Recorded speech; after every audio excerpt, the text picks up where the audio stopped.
이 집 제사상에 친정 음식을 올려? 오대손 제사상에 이런 못된 것! 오대조 차례상 앞에서 뺨 맞는 소리가 울렸습니다. 친정엄마가 보내준 취나물 한 그릇을 올렸다는 이유였어요. 서연은 밤새 40가지가 넘는 제수 음식을 차렸습니다. 하지만 그 차례상 앞에 며느리 서연의 자리는 없었죠. 취나물 그릇이 마루로 굴러떨어졌어요. 그런데 그 순간 남편 준혁이 물컵을 잡으려던 손이 빠지며 테이블 옆으로 쓰러졌습니다. 서연이 가장 먼저 알아봤어요. 사람이 쓰러지기 직전의 입술색, 숨이 얕아지는 눈동자, 맥이 무너지는 얼굴이었죠. 서연의 손이 먼저 움직이자 최순자가 그 팔을 붙잡았어요. 네가 뭘 한다고 나서고 그래! 아들 살리고 싶으면 비키세요. 서연은 그 손을 떼어냈습니다. 그리고 침착하게 남편을 살리는 침을 놓았죠. 아무도 몰랐습니다. 그 손이 7년 전까지 전국에서 세 손가락 안에 꼽히던 명예 한의사의 손이었다는 것을요. 그리고 그 손을 하대하던 이 집안이 오늘부터 아주 천천히 무너져 내리게 될 거라는 사실을요. 사연을 시작하기 전에 구독과 좋아요 부탁드리고 어디서 듣고 계신지도 댓글 남겨주시면 반갑게 인사드리겠습니다. 그럼 오늘의 사연 시작합니다. 새벽 4시였어요. 부엌 형광등 하나가 흰빛을 내고 있었습니다. 창밖은 아직 어두웠고 아파트 단지 안은 깊은 물속처럼 조용했죠. 박서연은 혼자 부엌에 서 있었어요. 싱크대 위에는 고사리, 도라지, 시금치, 숙주, 미나리가 줄지어 놓여 있었습니다. 그 옆에는 생선과 고기와 과일이 차례를 기다리고 있었어요. 42가지. 이 집 차례상에 올라가는 제수 음식수였습니다. 서연은 그 숫자를 외우고 있었어요. 무엇을 먼저 삶아야 하는지, 어떤 전을 마지막에 부쳐야 하는지 손이 먼저 알고 있었죠. 칼이 도마 위로 내려갔습니다. 탁, 탁, 탁. 소리는 일정했어요. 그런데 그 손끝은 이상할 만큼 조용했습니다. 나무를 집을 때도 생선의 뼈를 가를 때도 손가락이 잠깐씩 멈추는 자리가 있었어요. 마치 재료가 아니라 사람의 맥을 짚던 버릇처럼요. 박서연은 7년 전까지 한의사였습니다. 그냥 한의사가 아니었어요. 새벽부터 환자들이 진료실 앞에 줄을 섰고 예약표는 늘 8개월 뒤까지 차 있었죠. 불치라는 말을 들었던 사람들이 이 손을 지나 다시 걸어나가곤 했습니다. 하지만 이 집에서 그 사실을 아는 사람은 단 한 명뿐이었어요. 남편 박준혁. 결혼 전날 밤 준혁은 서연 앞에 앉아 올해 말을 고르더니 이렇게 말했습니다. 우리 엄마 앞에서는 한의사였다는 말하지 마. 서연은 바로 대답하지 못했어요. 준혁은 서연의 손을 잡아왔죠. 괜히 잘난 척하는 며느리로 보이면 피곤해져. 한의원은 잠깐만 닫자. 내가 나중에 꼭 다시 열게 해줄게. 잠깐. 그 말이 7년이 됐습니다.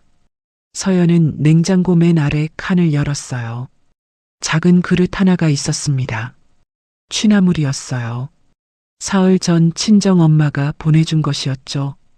뚜껑 위에는 삐뚤삐뚤한 글씨가 붙어 있었습니다. 내가 좋아하던 거라 조금 더 삶았다. 괜찮으면 사돈댁 차례상에도 올려봐. 서연은 그 쪽지를 한 번 읽었어요. 그리고 한 번 더 읽었습니다. 그릇을 들고 차례상 앞으로 갔어요. 한기퉁이 눈에 많이 띄지 않는 자리. 그곳에 취나물을 조심히 올렸습니다. 그 순간 앞치마 주머니 속 나무 상자가 손등에 닿았어요. 침통이었습니다. 한의원 간판을 내리던 날 서연이 유일하게 들고 나온 물건이었죠. 7년 동안 한 번도 열지 않았어요. 하지만 버리지도 못했습니다. 버리면 정말 끝나는 것 같았거든요. 이때까지만 해도 최순자는 몰랐어요. 오늘 새벽 혼자 차례상을 차린 며느리의 손이 어떤 손인지를요. 그리고 몇 시간 뒤 그 손 앞에 자기 아들의 목숨이 놓이게 될 줄은 더더욱 몰랐습니다. 아침 8시였어요. 명절 햇살이 거실 유리문에 비스듬히 들어왔습니다. 차례상 위에는 42가지 제수 음식이 줄지어 올라가 있었어요. 향 연기는 천장 가까이를 가늘게 떠다녔고 참기름 냄새와 향 냄새가 한데 섞여 있었죠. 서연은 부엌 앞에 서서 행주로 손을 닦고 있었습니다. 그때 안방 문이 열렸어요. 최순자가 거실로 나왔습니다. 그녀는 차례상 앞에 섰어요. 과일자리, 탕국자리, 전자리, 나물자리. 시선이 천천히 상 위를 옮겨 다녔습니다. 그러다 멈췄어요. 취나물 그릇 앞이었습니다. 이게 뭐야? 서연이 조용히 대답했어요. 친정엄마가 보내주신 거예요. 오대조 제사상에. 최순자의 말은 거기서 끊겼습니다. 철서? 소리가 먼저였어요. 제기 하나가 흔들렸다가 멈췄습니다. 서연의 귀 아래로 뜨거운 열기가 내려왔어요. 거실 안이 조용해졌습니다. 취나물 그릇이 마루로 굴러떨어졌어요. 국물 한 줄기가 마룻바닥을 적셨습니다. 그리고 앞치마 주머니에서 침통이 빠져나왔어요. 나무 상자는 마루 끝까지 굴러갔습니다. 시아버지 박태수는 창밖을 봤어요. 바깥에 무언가 있는 것처럼요. 시누이 박지은은 손톱을 매만졌죠. 남편 박준혁은 자리에서 반쯤 일어섰다가 다시 앉았습니다. 아무도 나서지 않았어요. 서연이 허리를 굽혔습니다. 먼저 침통을 집어 주머니에 넣었어요. 그러고는 취나물 그릇을 집어들었습니다. 손은 떨리지 않았어요. 최순자가 등을 돌리며 말했습니다. 이 집 제사상에 뭘 올릴지는 내가 정해. 그게 전부였어요. 소리를 지르지도 않았습니다. 그래서 더 서늘했죠. 서연은 취나물 그릇을 부엌으로 가져갔어요. 싱크대 아래 빈칸에 조용히 밀어 넣었습니다. 뺨에는 손도 대지 않았어요. 행주를 다시 집어들었죠. 아직 치워야 할 그릇이 남아 있었으니까요.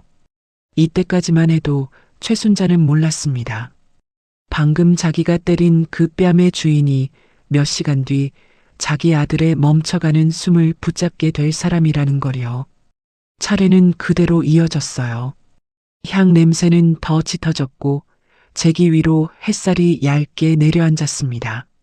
서연은 절을 올리고 잔을 올리고 다시 부엌으로 물러났어요. 뺨은 아직 뜨거웠지만 손은 계속 움직였습니다. 탕국을 데우고 전 접시를 다시 놓고 수저 끝을 가지런히 맞췄어요.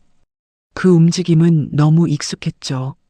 누가 시키지 않아도 어디에 무엇을 놓아야 하는지 서연의 손이 먼저 알고 있었거든요.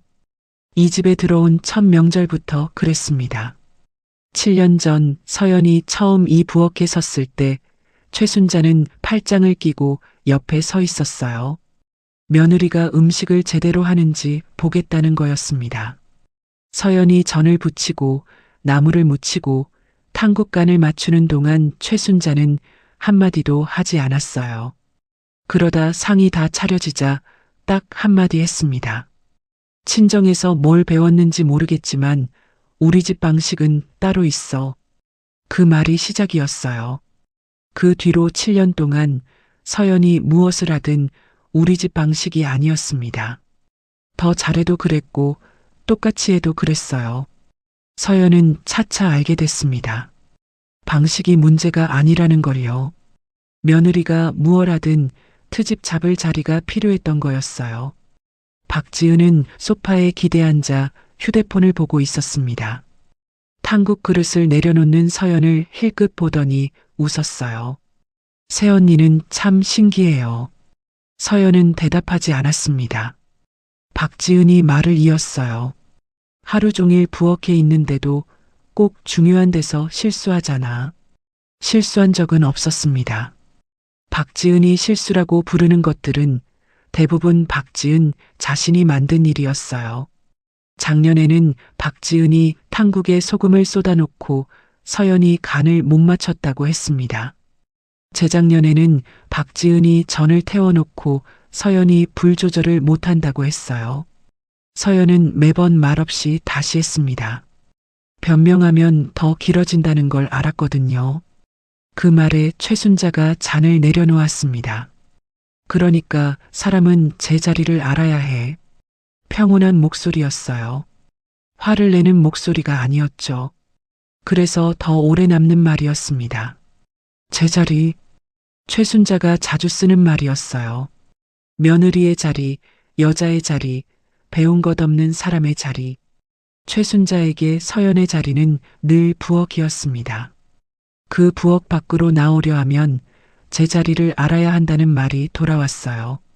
최순자는 서연을 보지도 않은 채 말했습니다. 그릇이나 치워. 서연의 손이 접시 위에서 아주 잠깐 멈췄어요. 아주 잠깐이었습니다. 그 정도 멈춤은 아무도 눈치채지 못했죠. 아니, 눈치챘어도 모른 척 했을 겁니다. 이 집에서는 늘 그랬으니까요. 박지은이 다시 웃었어요. 오빠 전 여친은 병원 다니던 사람이었잖아. 그러고는 서연의 앞치마를 내려다봤습니다. 그 언니였으면 이런 일은 안 만들었겠다. 그 순간 준혁의 젓가락이 멈췄어요. 서연은 보지 못했지만 준혁은 알고 있었죠. 비교당하고 있는 사람이 누구인지, 앞치마를 두른 저 여자가 어떤 진료실에서 어떤 환자들을 일으켜 세웠는지, 박지은이 말하는 병원 다니던 전 여친보다 지금 부엌에 선 아내가 몇 배는 뛰어난 의술을 가졌다는 거리요. 그리고 그 이름을 이 집에서 숨기자고 말한 사람이 자신이었다는 것도요. 준혁은 입술을 달싹였습니다. 지은아, 그만. 그 한마디가 목구멍까지 올라왔어요. 하지만 어머니의 얼굴을 한번 보고 다시 삼켰습니다. 7년 동안 늘 그래왔던 것처럼요. 서연은 그 침묵을 등 뒤로 들었어요.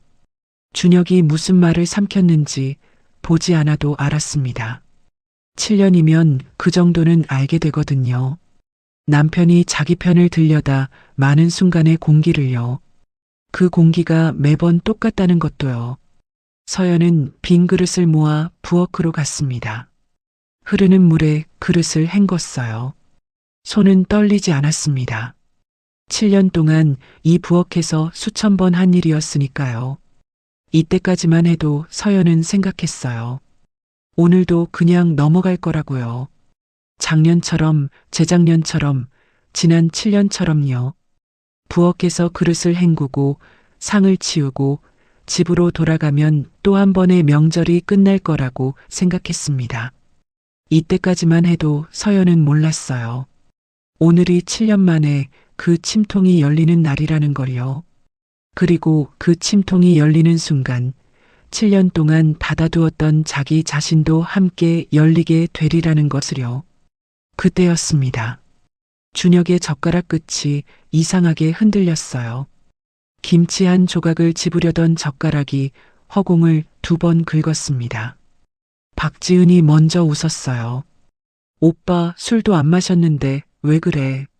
준혁은 대답하지 않았습니다.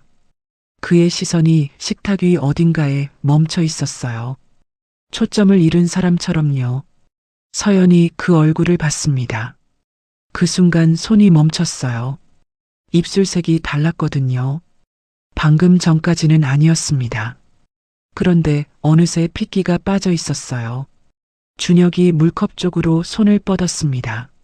손끝이 컵 가장자리를 스쳤어요. 달그락. 컵이 흔들렸죠. 준혁은 다시 잡으려 했습니다. 하지만 손이 말을 듣지 않았어요. 이번에는 손가락이 컵을 지나쳤습니다. 그제야 박태수가 신문에서 눈을 들었어요. 최순자도 아들을 봤습니다. 준혁의 이마에 식은땀이 맺혀 있었거든요. 한 방울, 또 한 방울. 관자놀이를 따라 흘러내렸어요. 준혁아? 최순자가 몸을 일으켰습니다. 준혁의 입술이 움직였어요. 무슨 말을 하려는 것 같았죠. 하지만 소리는 나오지 않았습니다. 대신 짧은 숨만 새어나왔어요. 그 순간이었습니다. 쿵! 몸이 옆으로 무너졌어요. 식탁 다리가 흔들리고 수저가 바닥으로 쏟아졌습니다. 탕국 그릇이 덜컹 소리를 냈어요. 거실이 얼어붙었죠. 최순자의 비명이 가장 늦게 터졌습니다. 준혁아. 박지은은 휴대폰을 떨어뜨렸어요. 박태수는 신문을 쥔 채 일어나지도 못했습니다. 서연이 가장 먼저 움직였어요. 생각보다 몸이 먼저 갔습니다. 15년 동안 몸에 밴 것은 7년이 지나도 사라지지 않았으니까요. 그 순간 서연의 손이 앞치마 주머니로 갔어요. 7년 동안 닫혀있던 나무 상자. 침통이었습니다. 마침내 열릴 시간이 온 것이었죠. 서연의 손이 앞치마 주머니로 들어간 순간 최순자가 그 팔을 붙잡았어요. 뭐 하는 거야, 비켜. 손톱이 팔뚝 안쪽을 파고들었습니다. 서연은 그 손을 내려다봤어요. 아침에 자기 뺨을 때렸던 손이었죠. 지금은 자기 아들의 이름을 부르며 떨고 있었습니다. 너 같은 게 뭘 안다고 손을 대. 서연은 대답하지 않았어요. 그 손을 조용히 떼어냈습니다. 세게 뿌리친 것도 아니었는데 최순자는 한 발 뒤로 물러섰어요. 서연은 이미 준혁 옆에 무릎을 꿇고 있었습니다. 떨어진 수저와 엎질러진 물 사이에서 서연의 손만 이상할 만큼 차분했죠.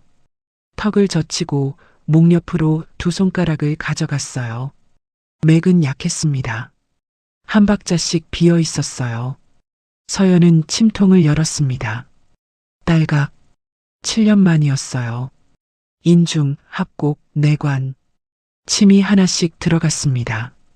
박지은이 뒤에서 소리쳤어요. 엄마, 저거 말려. 하지만 아무도 움직이지 못했죠. 방금 전까지 그릇이나 치우라던 손이었는데 지금 그 손은 조금도 흔들리지 않았거든요. 잠시 뒤 준혁의 가슴이 크게 들썩였습니다. 숨이 돌아왔어요. 하지만 눈은 뜨지 않았습니다.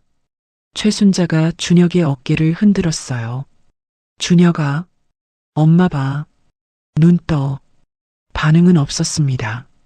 그때 119가 도착했어요. 구급대원이 맥을 짚고 얼굴을 굳혔습니다. 언제부터 의식이 없었습니까? 최순자는 대답하지 못했어요. 서연이 낮게 말했습니다. 쓰러진 지 4분 조금 넘었습니다. 호흡은 방금 돌아왔고 맥은 불규칙합니다. 구급대원이 서연을 봤어요. 처치하신 분이세요? 서연은 대답하지 않았습니다. 그저 준혁의 손목을 놓지 않았어요. 구급대원이 무전으로 이송병원을 불렀습니다. 병원 이름을 말하는 순간 서연의 손끝이 아주 잠깐 멈췄어요. 오세준이 있는 병원이었습니다. 7년 전까지 서연을 스승이라 부르던 사람이요. 하지만 서연은 그 생각을 곧 접었습니다. 지금은 준혁의 맥이 먼저였으니까요. 가장 급한 순간은 지나갔습니다.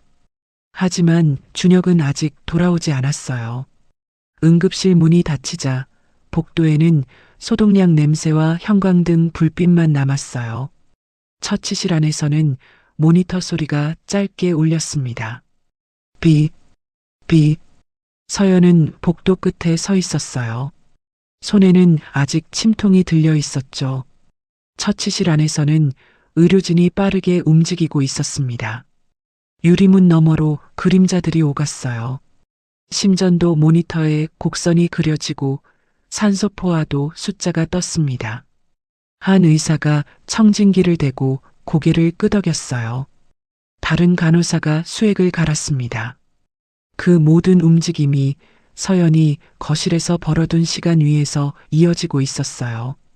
침세대가 벌어준 그 몇 분이요.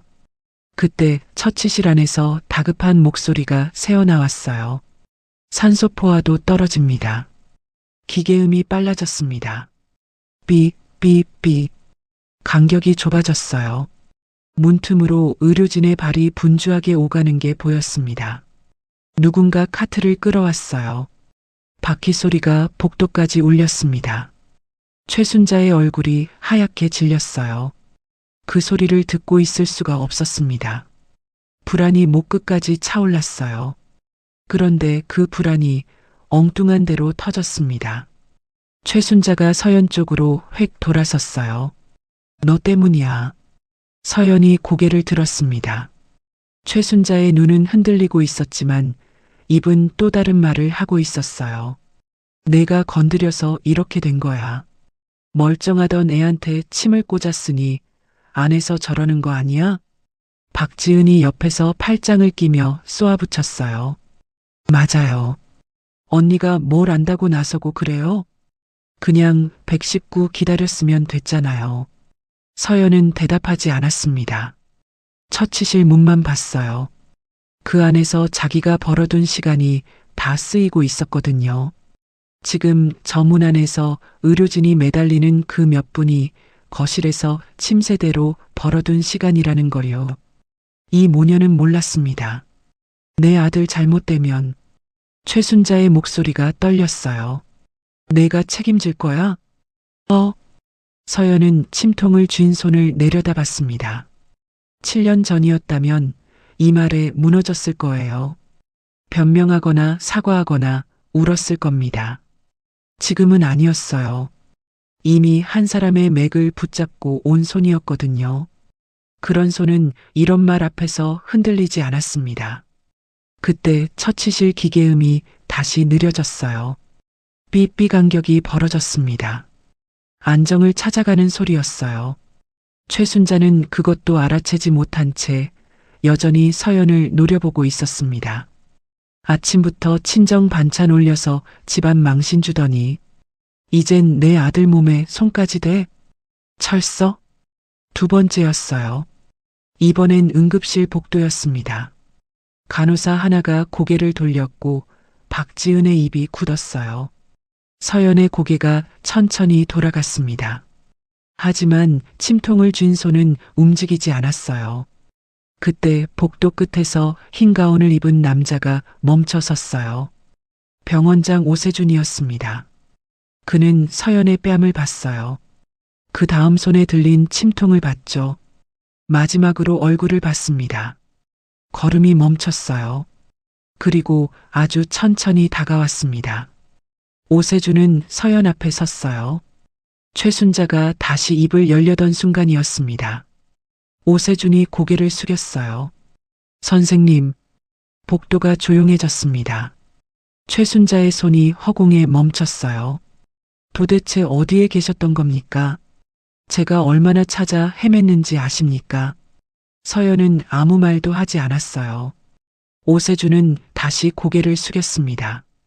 박서연 선생님, 그 이름이 복도에 떨어졌어요. 최순자의 얼굴에서 핏기가 빠졌습니다. 박지은도 벽에서 등을 뗐어요. 박서연 선생님? 오세준이 최순자를 돌아봤어요. 방금 이분을 때리신 겁니까? 최순자는 대답하지 못했습니다. 그때 처치실 문이 열렸어요. 담당이가 나왔습니다. 손에는 검사 결과지가 들려 있었어요. 보호자분, 최순자가 급히 돌아섰습니다. 우리 아들 괜찮은 거죠? 담당이는 바로 대답하지 않았어요. 결과지를 한번 내려다봤습니다. 심장에 무리가 온 상태였습니다. 부정맥이 갑자기 심해지면서 의식을 잃은 거예요. 평소에도 가슴이 답답하거나 숨이 찬 증상이 있었을 텐데 그걸 한참 방치하신 것 같습니다. 최순자가 준혁의 이름을 작게 불렀어요. 담당이가 말을 이었습니다. 현장에서 기도 확보랑 맥 확인이 빠르게 들어갔습니다. 거기에 내관, 인중 자극이 정확했어요. 그 몇 분이 없었으면 저희가 도착하기 전에 심정지로 넘어갔을 가능성이 큽니다. 담당이의 시선이 서연에게 갔어요.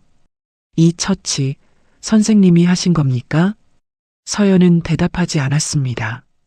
그저 침통을 쥔 손을 조금 더 깊이 내렸어요. 담당이가 잠시 서연을 보더니 낮게 말을 이었습니다. 제가 응급의학과만 15년입니다. 솔직히 한방 처치를 믿는 편이 아니었어요. 그런데 오늘은 좀 달랐습니다. 자리를 정확히 알고 짚었어요. 그게 119가 도착할 시간을 벌어준 겁니다.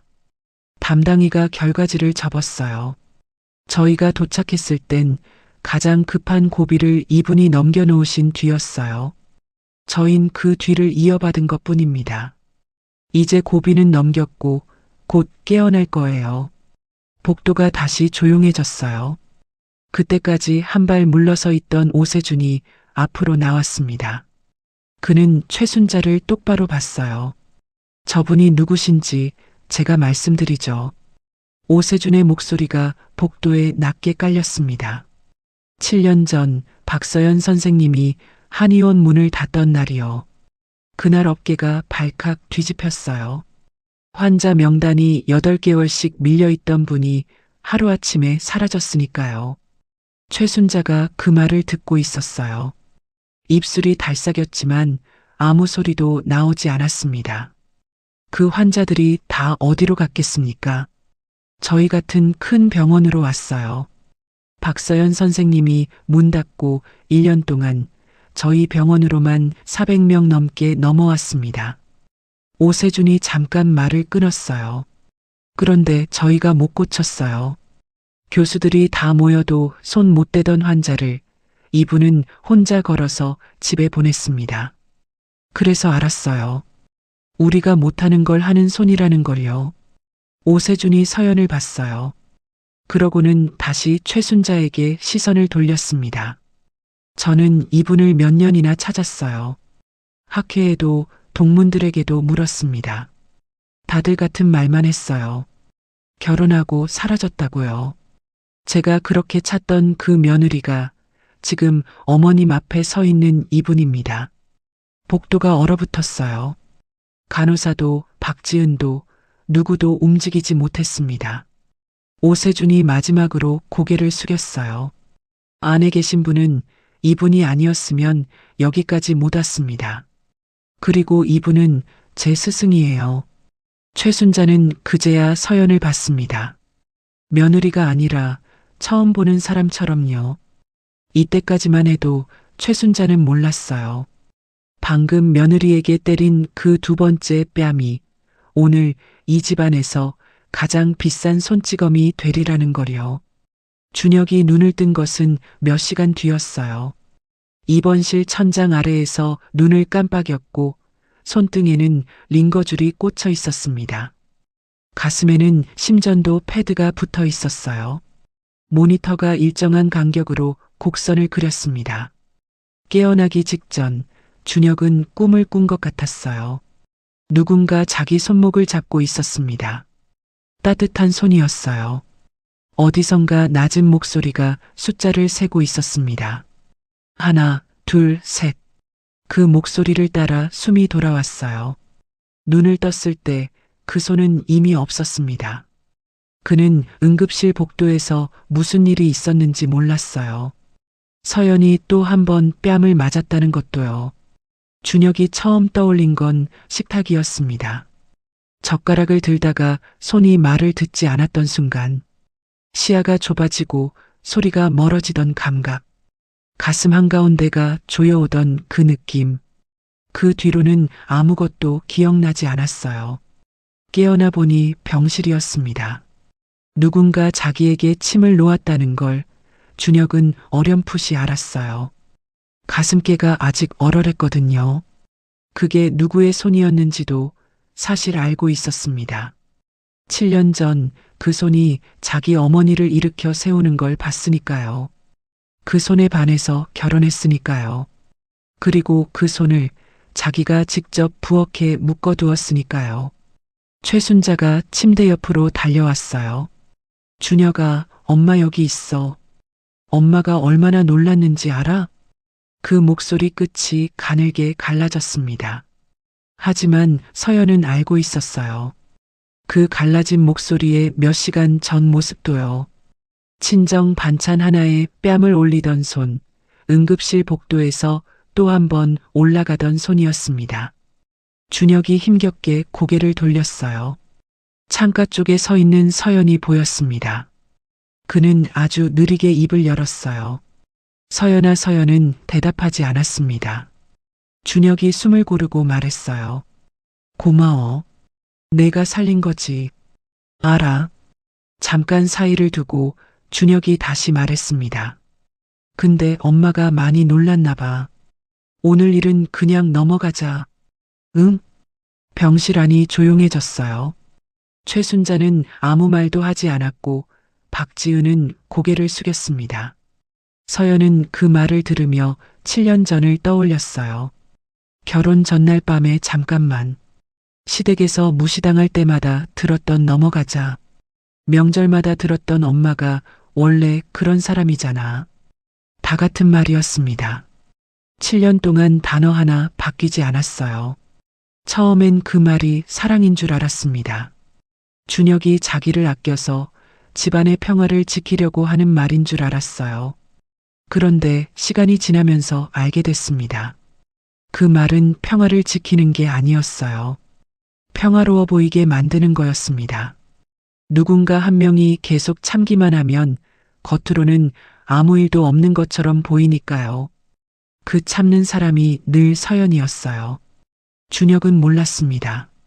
자기가 눈을 감고 있던 동안 서연이 응급실 복도에서 2번째 뺨을 맞았다는 것을요.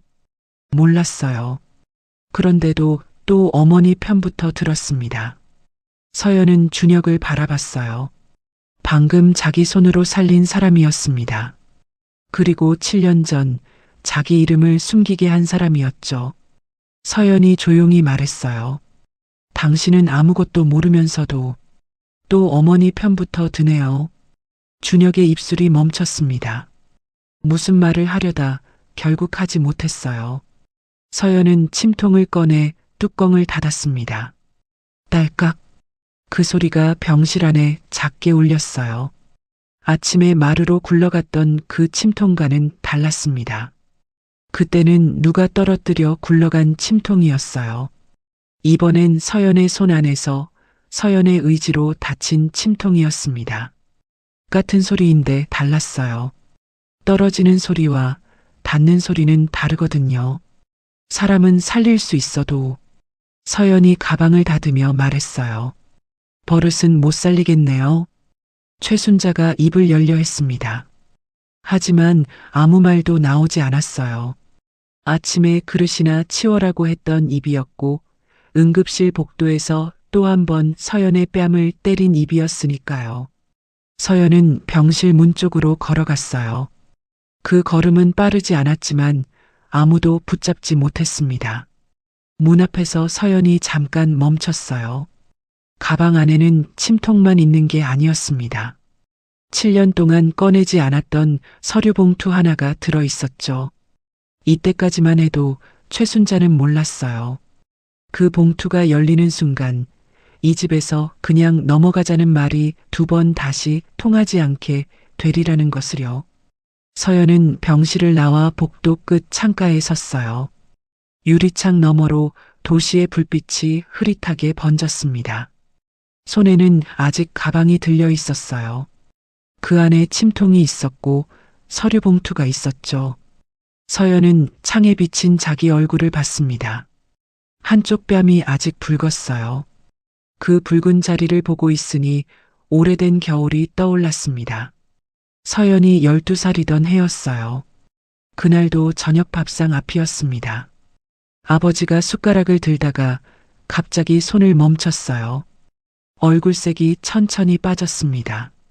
그러고는 옆으로 기울었어요. 오늘 준혁이 그랬던 것처럼요.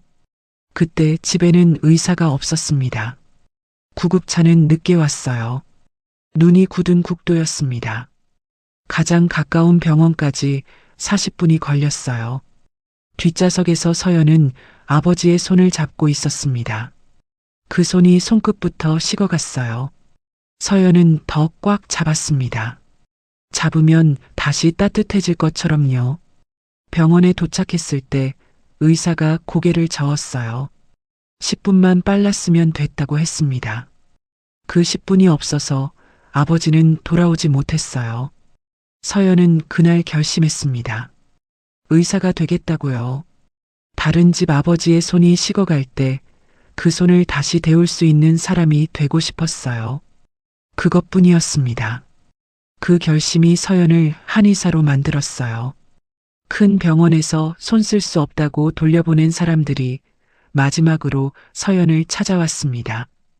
그 중 한 사람이 떠올랐습니다. 60쯤 된 남자였어요.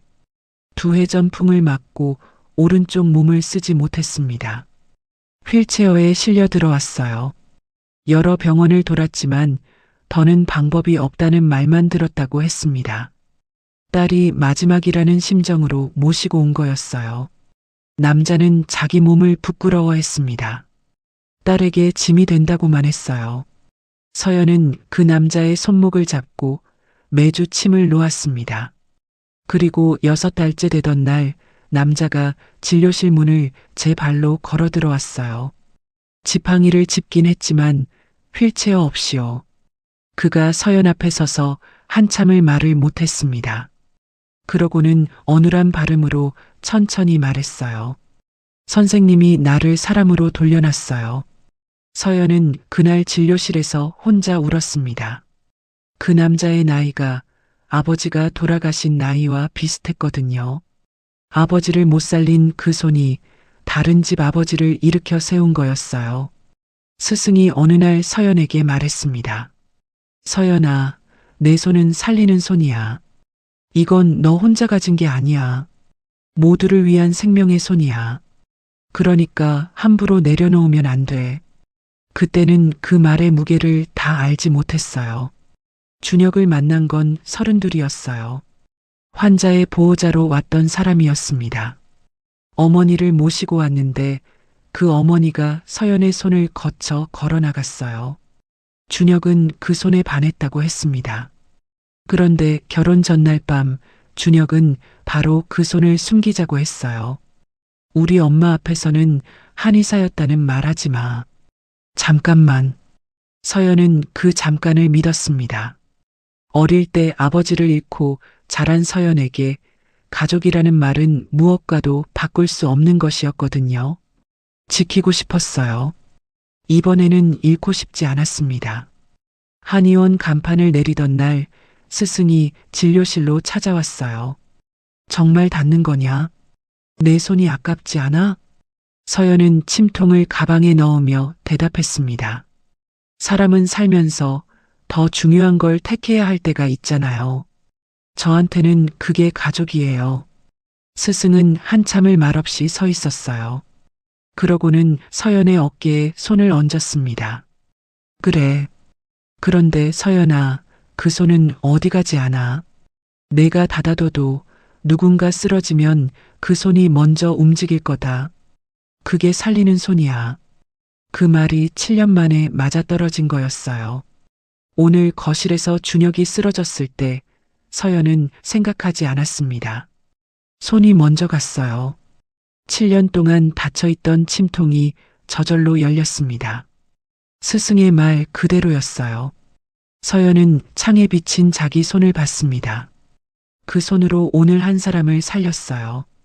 7년 전에는 아버지를 못 살렸고 그 뒤로는 아무도 살리지 않았습니다. 이때까지만 해도 최순자는 몰랐어요. 자기가 그릇이나 치우라고 했던 그 손이 어떤 7년을 지나 여기까지 왔는지를요. 서연은 가방 안 서류 봉투를 손끝으로 만졌습니다. 이제 꺼낼 때가 됐다고 서연은 생각했어요. 서연이 병실로 돌아왔어요. 준혁은 침대에 반쯤 기대 있었고 최순자는 그 옆에 앉아 있었습니다. 박지은은 창가에 서 있었어요. 서연이 들어서자 세 사람의 시선이 한꺼번에 따라왔습니다. 최순자가 먼저 일어섰어요. 서연아, 아까는 내가 정말 몰랐다. 내가 그런 사람인 줄 알았으면 내가 어떻게 서연은 대답하지 않았습니다. 가방을 열었어요. 그 안에서 서류 봉투 하나를 꺼냈죠. 최순자의 말이 멈췄어요. 그게 뭔데? 서연은 봉투를 병실 협탁 위에 올려놓았습니다. 봉투 입구가 열려 있었어요. 안에서 서류 몇 장이 보였습니다. 7년 전 한의원을 닫으면서 정리한 것들이에요. 서연이 서류를 한 장씩 꺼냈어요. 협탁 위에 한 장, 또 한 장 내려놓았습니다. 한의원 권리금 정산네요. 보증금 반환네요. 서연 명의의 적금 해지네요. 그 옆에 그 돈이 어디로 갔는지가 적힌 종이들이 놓였어요.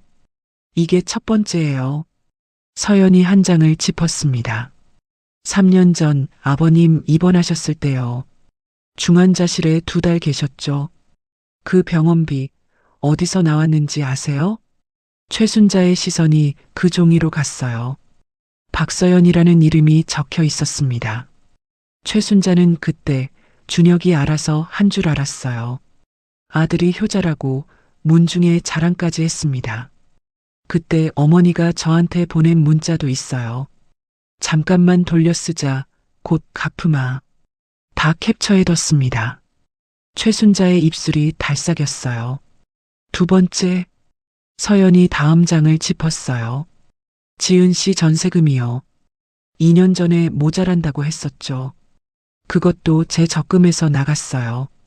차용증은 없지만 입금 전날 통화 녹취가 남아있어요. 박지은의 얼굴이 굳었습니다.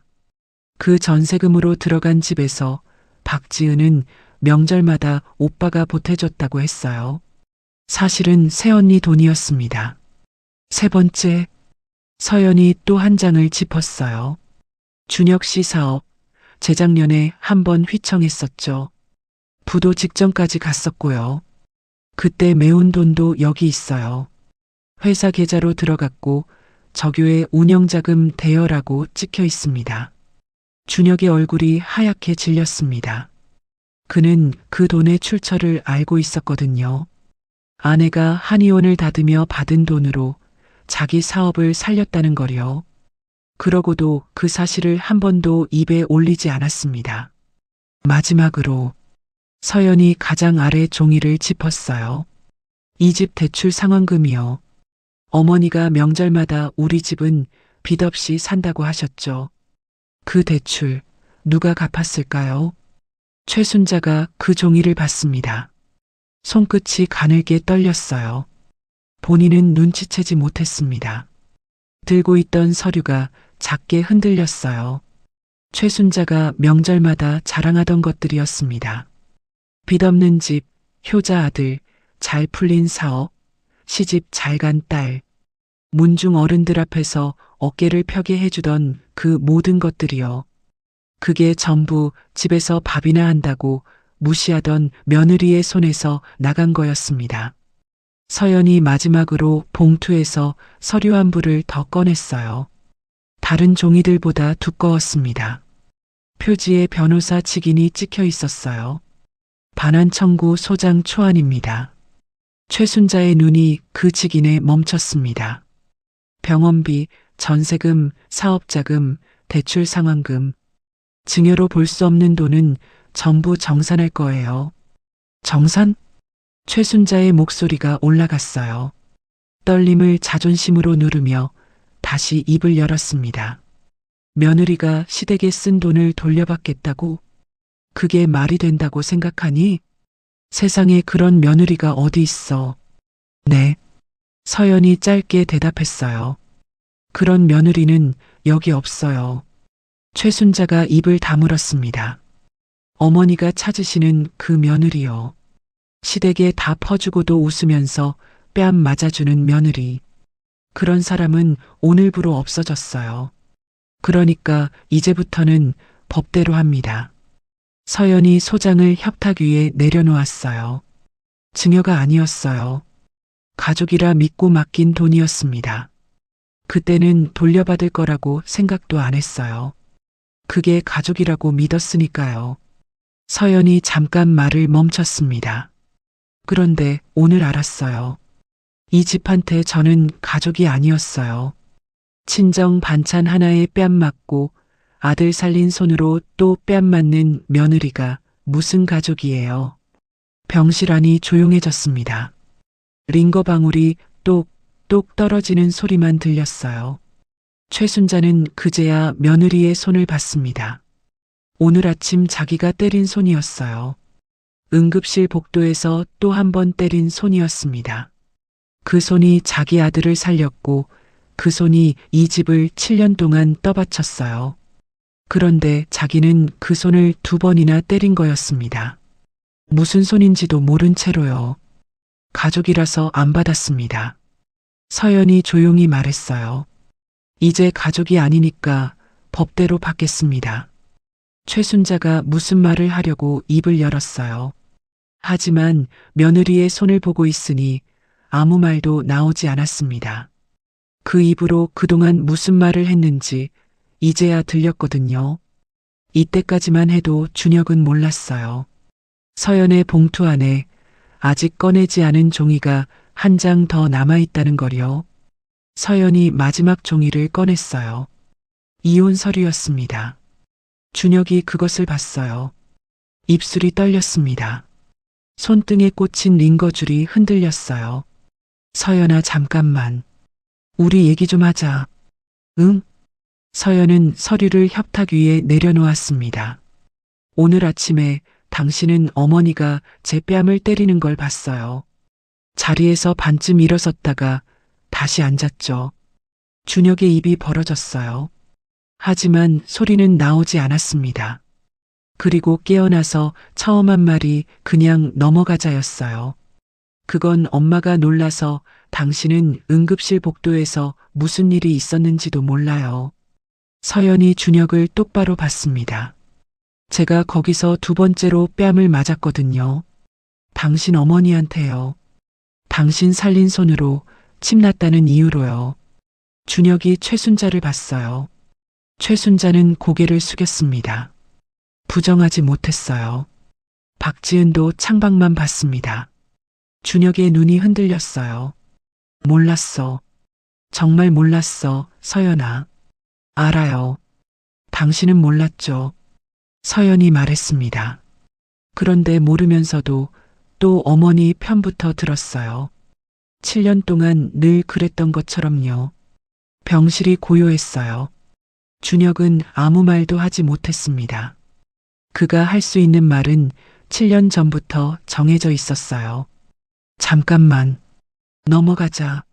엄마가 놀라서. 그 말들은 더 이상 아무것도 막지 못했습니다. 서연이 침통을 가방에 넣었어요. 딸깍. 뚜껑이 닫히는 소리가 병실 안에 작게 울렸습니다. 오늘 당신 목숨은 살렸어요. 의사로서요. 서연이 가방을 어깨에 맸습니다. 그런데 제 결혼은 오늘 끝났어요. 사람으로서요. 준혁이 몸을 일으키려 했어요. 링거줄이 팽팽해졌습니다. 모니터가 빠르게 울렸어요. 서연아, 우리 다시 시작하자. 내가 다 잘못했어. 한의원도 다시 열어줄게. 엄마한테도 내가 말할게. 응? 우리 7년이나 같이 살았잖아. 서연이 잠깐 멈췄어요. 그러고는 천천히 돌아봤습니다. 7년. 서연이 그 숫자를 되뇌었어요. 맞아요. 7년이요. 그 7년 동안 당신이 엄마한테 말할게라고 한 게 몇 번인지 알아요? 준혁이 입을 다물었습니다. 처음엔 믿었어요. 2번째도 믿었고요. 3번째쯤부터는 그게 그냥 당신이 이 상황을 넘기는 방법이라는 걸 알았어요. 말하겠다고 하면 제가 조용해지니까요. 그러면 또 한 번 넘어가지니까요. 서연의 목소리는 높아지지 않았어요. 오히려 점점 낮아졌습니다. 그게 더 분명했어요. 당신은 한 번도 어머니한테 말하지 않았어요. 7년 동안 단 한 번도요. 오늘도 마찬가지일 거예요. 준혁이 입을 다물었습니다. 제가 한의사라서 때리면 안 되는 게 아니에요. 서연이 말했어요. 그냥 사람이라서 때리면 안 되는 거예요. 병실이 고요해졌습니다. 최순자도 박지은도 고개를 들지 못했어요. 서연이 박지은을 봤습니다. 박지은은 눈을 피했어요. 지은 씨도요. 7년 동안 저를 어떻게 불렀는지 저는 다 기억해요. 박지은이 입술을 깨물었습니다. 아무 말도 하지 못했어요. 서연은 다시 준혁에게 돌아섰습니다. 오늘 당신을 살린 건 후회 안 해요. 죽어가는 사람을 보면 살리는 게 제 일이니까요. 당신이든 길에서 처음 보는 사람이든요. 서연이 잠깐 숨을 골랐어요. 그런데 그거랑 당신이랑 계속 사는 거랑은 다른 문제예요. 서연이 돌아서려는 순간 준혁이 입을 열었습니다. 목소리가 떨렸어요. 내가 그 손을 숨겼어. 서연의 발이 멈췄습니다. 7년 전에 내가 당신한테 한의원 닫으라고 했어. 잠깐만이라고 했지만 사실은 그게 잠깐이 아닐 거라는 거 나도 알았던 것 같아. 준혁의 눈에서 물이 흘렀어요. 당신 손이 어떤 손인지 제일 잘 아는 사람이 나였잖아. 우리 엄마를 일으켜 세운 손이었으니까. 그런데 내가 그 손을 부엌에 묶어놨어. 내 체면 때문에. 엄마 눈치 때문에. 준혁이 천장을 봤습니다. 당신 인생을 내가 망친 거야. 병실이 조용했어요. 7년 만에 처음으로 준혁이 그 말을 입에 올렸습니다. 하지만 너무 늦은 말이었어요. 이제야 그 말을 하네요. 서연이 조용히 말했습니다. 그 말을 7년 전에 들었으면 저는 아마 또 참았을 거예요. 당신이 미안해하니까 그럼 됐다고요. 그게 제 문제였어요. 이제는 안 그래요. 서연은 이혼 서류를 협탁 위에 그대로 두고 돌아섰어요. 준혁이 그 등을 향해 손을 뻗었습니다. 하지만 손끝이 허공만 스쳤어요. 링거줄이 닿을 수 있는 거리는 거기까지였습니다. 서연아, 준혁이 불렀어요. 서연은 멈추지 않았습니다. 최순자가 입을 열려고 했어요. 무슨 말이든 하려고요. 하지만 아침에 그릇이나 치워라고 했던 입이었고 응급실 복도에서 며느리의 뺨을 때린 입이었습니다. 그 입에서는 끝내 아무 말도 나오지 않았어요. 서연이 병실 문을 열고 나갔습니다. 복도의 형광등 불빛이 차가웠어요. 발소리가 멀어졌습니다. 아무도 그 발소리를 붙잡지 못했어요. 병실 안에는 세 사람이 남았습니다. 준혁은 천장을 받고 최순자는 이혼 서류를 받고 박지은은 창밖을 봤어요. 누구도 입을 열지 않았습니다. 열 말이 없었거든요. 협탁 위에는 서류 한 장이 놓여 있었어요. 그 옆에는 7년 동안 이 집을 떠받쳐온 돈의 내역이 적힌 종이들이 그대로 있었습니다. 이때까지만 해도 최순자는 몰랐습니다. 며느리가 나간 그 문이 이 집안에서 가장 많은 것을 데리고 나간 문이라는 거요. 그 사실은 한 해가 지나서야 텅 빈 부엌 앞에서 천천히 알게 될 거였어요. 한 달이 지났어요. 낡은 상가 건물 2층에 사다리차가 섰습니다. 인부들이 간판을 올리고 있었어요. 흰 바탕에 검은 글씨였죠. 박서연 한의원. 서연이 그 아래에 서서 올려다봤습니다. 7년 전 같은 글씨의 간판을 내리던 날이 떠올랐어요. 그때는 사다리차가 간판을 내렸죠. 오늘은 같은 사다리차가 같은 간판을 올렸습니다. 내릴 때나 올릴 때나 서연의 손은 같은 손이었어요. 다만 이번엔 떨리지 않았습니다. 개원하던 날 화환 하나가 도착했어요. 카드에 짧은 글이 적혀 있었죠. 스승님의 귀환을 진심으로 축하드립니다. 오세준 올림. 서연은 그 카드를 한참 봤습니다. 7년 만에 누군가 자기를 스승이라고 불렀어요. 응급실 복도에서 들었던 그 말이 이번엔 종이 위에 적혀 있었습니다. 진료가 시작됐어요. 소문은 빨랐죠. 큰 병원에서 돌려보낸 환자들이 다시 찾아왔습니다. 개원하고 보름쯤 됐을 때였어요.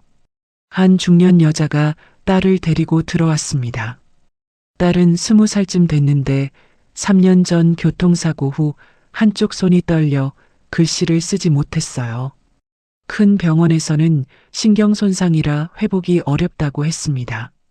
미대 진학을 꿈꾸던 아이였어요. 손이 떨리기 시작하면서 붓을 놓았다고 했습니다. 엄마가 먼저 울었어요.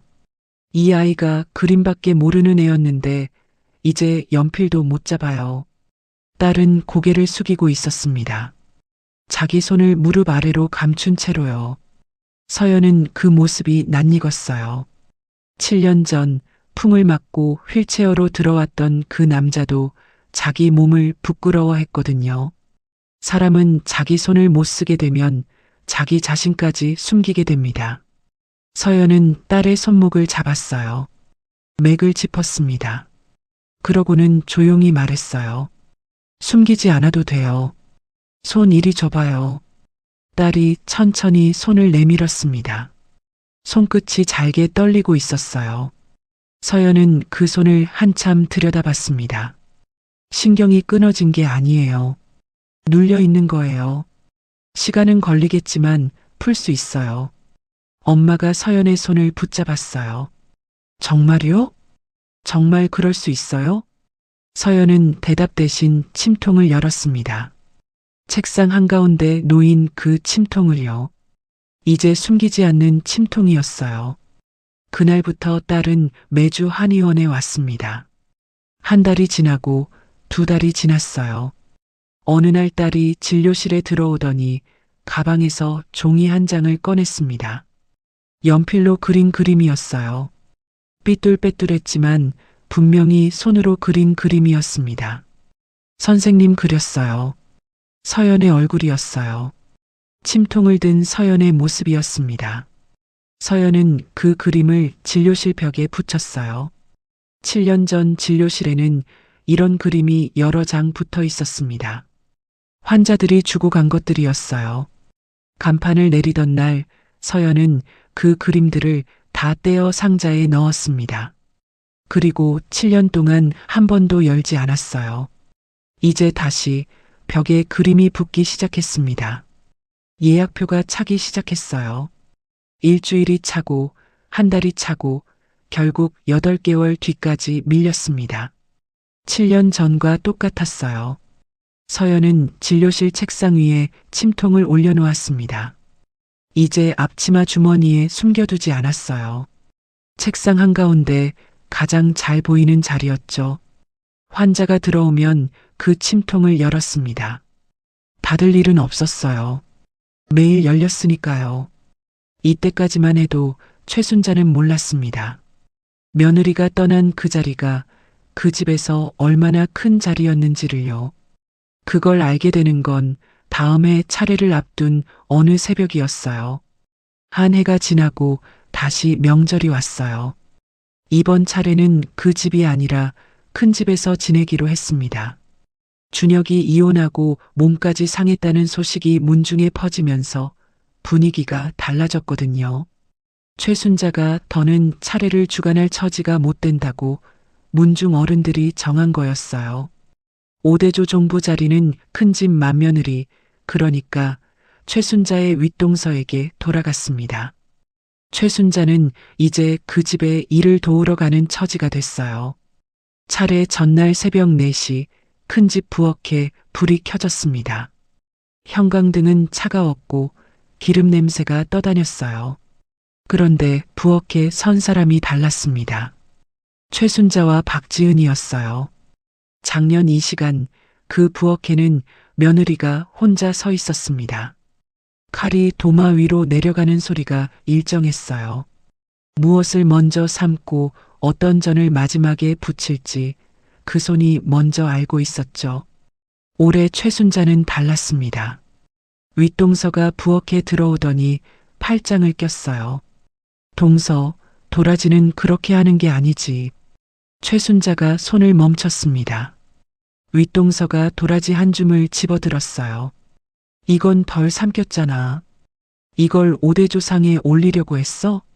7년 전 최순자가 며느리에게 했던 말이었어요.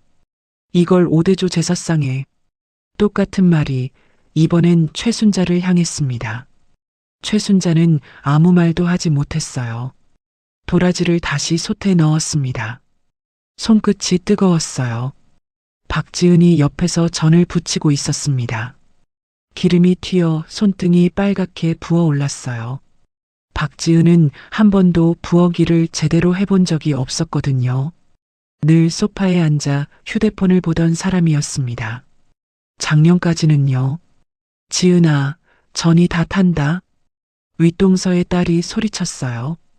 박지은이 허둥대며 전을 뒤집었습니다. 이미 한쪽이 까맣게 탄 뒤였어요. 윗동서의 딸이 혀를 찼습니다. 고모는 이런 것도 못해요? 새언니가 있을 땐 이런 적 없었는데. 박지은의 얼굴이 굳었어요. 그 말을 작년까지는 박지은이 서연에게 하던 말이었거든요. 새언니는 이런 것도 못해요? 똑같은 말이 이번엔 자기에게 돌아왔습니다. 아침이 되자 문중 어른들이 모였어요. 큰집 대청에 10명 가까운 어른들이 둘러앉았습니다. 오대조를 모시는 종가라 명절이면 이렇게 문중이 다 모였어요. 작년까지 이 자리의 상은 최순자가 차렸습니다. 종부라는 자리가 그런 거였어요. 힘들지만 윗자리였습니다. 어른들이 순자가 상 하나는 잘 본다고 했거든요. 올해 최순자는 그 자리에 없었어요. 상을 차리는 사람이 아니라 상을 나르는 사람이었습니다. 순자, 여기 탕국 한 그릇 더. 순자, 어른들 술잔이 비었잖아. 순자, 거기 말고 이쪽부터. 최순자는 대청과 부엌을 쉴 새 없이 오갔어요.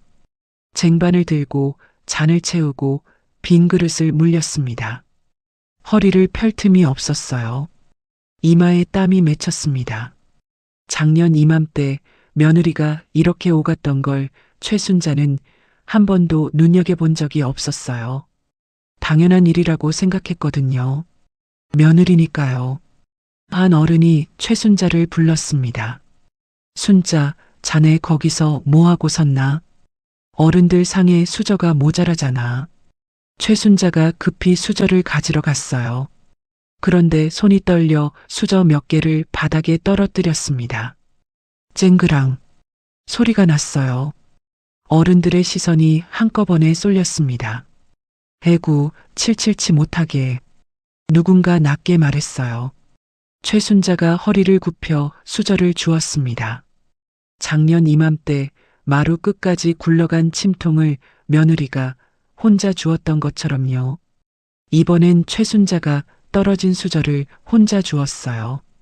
아무도 도와주지 않았습니다. 윗동서가 옆을 지나가며 한마디 했어요. 동서, 손이 그렇게 굼떠서야. 며느리한테만 시키고 살더니 손에 일이 안 붙었구먼. 그 말이 가슴에 박혔습니다. 며느리한테만 시키고 살더니 최순자는 아무 대꾸도 못했어요. 사실이었으니까요. 윗동서가 상을 한 바퀴 둘러보더니 옆에 앉은 어른에게 들으라는 듯 말했어요. 그동안 이 집 상이 정갈하다 했는데 그게 동서 솜씨가 아니라 며느리 손이었나 봐요. 어른들이 그 말에 고개를 끄덕였습니다. 누구도 아니라고 하지 않았어요. 작년 상을 기억하는 사람들이었거든요. 7년 동안 최순자가 내가 상 하나는 잘 본다고 들어온 그 칭찬이 사실은 며느리의 것이었다는 게 그 자리에서 드러났습니다. 차례가 이어졌어요. 상은 차려져 있었습니다. 하지만 작년과 달랐죠. 저는 식어 있었고 탕국은 간이 맞지 않았어요. 나물은 색이 죽어 있었습니다. 문중에서 가장 나이 많은 어른이 젓가락을 들었어요. 전 한 점을 집어 입에 넣더니 천천히 내려놓았습니다. 작년 음식은 참 정갈했는데 올해는 영 다르구먼. 최순자의 손이 멈췄습니다. 박지은도 고개를 들지 못했어요. 그전 붙이던 솜씨가 어디 갔어? 작년엔 기름도 안 튀고 색도 곱더니 나물도 그래. 작년 도라지는 아삭아삭했는데 올해는 질겨서 씹히질 않아. 어른들이 한마디씩 보탰어요. 그 말 하나하나가 작년에 며느리가 차린 상이 얼마나 좋았는지를 증명하는 말이었습니다. 그때는 아무도 칭찬하지 않았어요. 당연한 줄 알았으니까요. 그 당연함이 사라지고 나서야 어른들은 그게 얼마나 귀한 것이었는지 알게 됐습니다. 상 가운데에는 취나물 한 그릇이 놓여 있었어요. 작년에 마루로 밀어냈던 바로 그 나물이었습니다.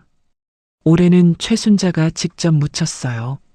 그런데 이상하게 손맛이 나지 않았습니다. 같은 나물인데 달랐어요. 며느리의 손을 거치지 않았으니까요. 가장 나이 많은 어른이 상을 둘러보며 물었습니다. 그 솜씨 좋던 며느리는 안 보이네. 어디 갔나? 최순자가 입을 열었어요. 하지만 아무 말도 나오지 않았습니다. 옆에 있던 어른이 대신 말했어요. 아, 그 며느리 이혼했잖아. 순자가 모질게 굴었다며. 알고 보니 그 며느리가 유명한 한의사였다는데. 한의사? 그래, 박서연 한의원이라고. 요즘 방송에도 나와. 예약이 8개월씩 밀린다더라고. 그런 며느리를 두고도 그렇게 박대했으니, 즉, 그 말에 가장 나이 많은 어른의 눈이 커졌어요. 박서연? 내가 무릎 때문에 거기 예약 넣으려다 못 넣었어. 전국에서 사람이 온다고 8개월을 기다려야 한다더라고. 그 박 원장이 이 집 며느리였다고? 대청이 술렁였습니다. 박대를 어떻게 했길래 제사상에 친정 반찬 하나 올렸다고 뺨을 때렸다더만. 그것도 5대조 차례상을 그 며느리가 새벽부터 혼자 다 차렸는데 말이야. 대청이 더 크게 술렁였어요. 어른들의 시선이 최순자에게 모였습니다. 그 시선 속에는 비난이 섞여 있었어요. 며느리를 못 알아본 것, 그런 며느리를 내쫓은 것, 그래서 아들까지 혼자가 된 것, 그 모든 게 최순자의 책임처럼 얹혔습니다. 또 다른 어른이 휴대폰을 꺼내 내밀었어요. 이거 봐, 이 사람이라니까. 화면 속에는 흰 가운을 입은 서연이 있었습니다. 박서연 한의원. 예약 대기 8개월. 환자들이 줄을 선 진료실. 인터뷰하는 서연의 얼굴이 차분했어요. 휴대폰이 어른들 손을 거쳐 한 바퀴 돌았습니다. 그때마다 한숨과 혀 차는 소리가 따라왔어요. 아이고, 이런 사람을 며느리로 두고. 복을 발로 찼네. 발로 찼어. 순자, 자네가 사람 복을 찼어. 아들 인생까지 같이. 가장 나이 많은 어른이 천천히 말했습니다. 순자, 자네 그 며느리한테 사과라도 해야 하는 거 아닌가. 사람이 그러면 못 써. 최순자는 고개를 숙였어요. 변명할 말이 없었습니다. 그 입으로 그동안 무슨 말을 했는지 이제 그 말들이 전부 자기에게 돌아오고 있었거든요. 작년 이맘때 최순자는 며느리에게 제 자리를 알아야 한다고 했습니다. 이제 최순자가 자기 자리를 알게 됐어요. 종부의 자리에서 내려와 부엌에서 시중드는 자리로요. 그 자리에서 어른들의 꾸지람을 듣고 떨어진 수저를 혼자 줍고 식은 전을 두고 핀잔을 받는 자리로요. 차례가 끝나고 어른들이 하나둘 자리를 떴습니다. 상에는 손도 대지 않은 음식이 그대로 남았어요. 작년 이맘때 같은 상은 깨끗이 비워졌습니다. 누구도 그게 누구의 손에서 나온 음식인지 묻지 않은 채로요. 박지은도 슬그머니 일어섰어요. 엄마, 나 손목이 너무 아파서 먼저 갈게요. 박지은은 대답도 듣지 않고 나가버렸습니다. 작년까지 새언니에게 이런 것도 못하냐고 하던 사람이 이제 설거지가 무서워 도망친 거였어요. 윗동서가 부엌을 지나가며 한마디 했습니다. 동서, 설거지는 다 하고 가. 그릇 하나라도 깨면 안 돼. 이거 다 우리 집 잭이니까. 깨면 물어내야 해. 최순자가 고개를 끄덕였어요. 부엌에는 씻어야 할 그릇이 산처럼 쌓여 있었습니다. 작년에 그릇이나 치우라는 말을 들었던 사람은 이제 없었어요. 최순자가 고무장갑을 꼈습니다. 물을 틀었어요. 찬물이 손등을 적셨습니다. 그 손이 1년 전 며느리에게 설거지를 미루던 손이었어요. 부엌에는 최순자 혼자 남았습니다. 설거지를 하다가 최순자는 문득 손을 멈췄어요. 작년 이 시간 며느리도 이렇게 혼자 설거지를 했겠구나. 그 생각이 처음으로 들었습니다. 새벽 4시부터 일어나 42가지를 차리고 뺨을 맞고 그러고도 혼자 이 그릇들을 다 씻었겠구나. 한 번도 티내지 않은 채로요. 그때 부엌 문 앞에 박태수가 서 있었어요. 평생 창밖만 보던 사람이었습니다. 아내가 며느리를 몰아붙일 때마다 신문을 넘기고 창밖을 보던 사람이요. 그 침묵이 이 집의 두 번째 폭력이었다는 걸 그는 한 번도 인정한 적이 없었습니다. 박태수가 낮게 말했어요. 순자야, 우리가 사람을 몰라봤다. 평생 한 번도 며느리 편을 든 적 없던 입에서 나온 말이었습니다. 그래서 더 아팠어요. 방관하던 사람조차 이제는 알아버린 거였거든요. 자기들이 무엇을 내쫓았는지를요. 최순자의 눈가가 뜨거워졌어요. 하지만 그건 미안함이 아니었습니다. 자기 신세에 대한 서러움이었어요. 그제야 최순자는 알았습니다. 자기가 며느리에게 준 게 무엇이었는지를요. 이 서러움을 7년 동안 매일 준 거였어요. 찬물은 계속 흘렀습니다. 그릇은 줄지 않았어요. 부엌 형광등이 차갑게 그 모습을 비췄습니다. 이때까지만 해도 최순자는 이 설거지가 한 번으로 끝나지 않으리라는 걸 알았어요. 종부 자리에서 내려온 이상 앞으로 명절마다 이 부엌에 서게 될 거였습니다. 며느리가 7년 동안 섰던 그 자리에서요. 취나물은 제사상 가운데로 돌아왔어요. 작년에 마루 끝으로 밀려났던 그릇이 올해는 상 한가운데 올라갔습니다. 하지만 그 나무를 묻히던 손은 돌아오지 않았어요. 같은 자리에 놓인 같은 나물인데 맛이 달랐죠. 자리는 돌아왔지만 손은 돌아오지 않았으니까요. 침통은 진료실 책상 위로 돌아왔습니다. 앞치마 주머니 속에 숨어있던 나무 상자가 이제 가장 잘 보이는 자리에 놓였어요. 7년 동안 닫혀있던 상자가 이제 매일 열렸습니다. 박서연이라는 이름도 다시 문패 위로 돌아왔어요. 숨기자던 이름이 간판이 되어 돌아왔습니다. 같은 날 저녁 서연은 친정엄마와 마주 앉았어요. 작은 밥상 위에 취나물 한 접시가 올라가 있었습니다. 친정엄마가 또 삶아 보낸 것이었죠. 서연이 한 젓가락을 집어 먹었어요. 어머니가 물었습니다. 한의원은 좀 어떠니? 바빠요. 예약이 한참 밀렸어요. 힘들겠다. 아니요. 서연이 고개를 저었어요. 힘든 게 이렇게 좋은 건 줄 몰랐어요. 어머니가 웃었습니다. 서연도 따라 웃었어요. 누구에게 보여주려는 웃음이 아니었죠. 그냥 자기 안에서 올라온 웃음이었습니다. 며칠 뒤 한의원 진료실이었어요. 서연은 그날의 마지막 환자 차트를 덮었습니다. 창밖으로 늦은 오후 햇빛이 비스듬히 들어왔어요. 그 빛이 책상 위에 닿았습니다. 침통이 거기 있었어요. 앞치마 주머니가 아니라 책상 한가운데였습니다. 햇빛을 받아 나무 표면이 반들거렸어요. 7년 동안 숨겨두기만 했던 상자가 이제 가장 잘 보이는 자리에 놓여 있었습니다. 그날 아침 마루 끝까지 굴러갔던 침통이었어요. 아무도 줍지 않아 서연이 혼자 주어야 했던 침통이었습니다. 그 침통이 지금 햇빛 속에 놓여 있었어요. 복도에서 발소리가 들렸습니다. 다음 환자가 진료실 문을 열고 들어오고 있었어요. 서연은 침통을 열었습니다. 딸깍. 이번에는 닫기 위해서가 아니었어요. 오늘 사연은 여기까지입니다. 너무 오래 참느라 자신의 이름을 잊고 살았던 분들이 계시다면 오늘만큼은 스스로를 먼저 아껴주셨으면 좋겠습니다. 여러분의 생각을 댓글로 남겨주세요. 꽃편지 사연은 또 좋은 이야기로 찾아뵙겠습니다. 따뜻한 하루 보내세요.